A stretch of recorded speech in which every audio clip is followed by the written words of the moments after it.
ఓం నమో వెంకటేశాయ.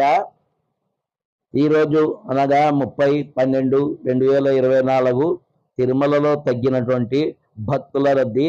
కేవలం ఒకే ఒక కంపార్ట్మెంట్లో వేచి ఉన్నటువంటి శ్రీవారి భక్తులు ఏ టోకన్ లేనటువంటి వారికి సుమారుగా 6 నుంచి 8 గంటల సమయం తీసుకునే అవకాశం ఉంది. అలాగే ఎస్ఎస్డి టోకన్లు కలిగినటువంటి వారికి 2 నుంచి 3 గంటల సమయం తీసుకుంటుంది. 300 రూపాయల ప్రత్యేక ప్రవేశ దర్శనం కలిగినటువంటి వారికి 1 నుంచి 2 గంటల సమయం పట్టేటటువంటి అవకాశం ఉంది.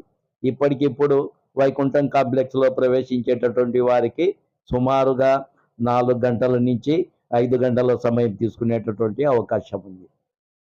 ఈ వీడియో నచ్చిన వారు లైక్ చేయగలరు, సబ్స్క్రైబ్ చేసుకోగలరు, షేర్ చేయవలసిందిగా కోరుతున్నాము. ప్రతి ఒక్కళ్ళు దయచేసి వీడియో ఎలా ఉంది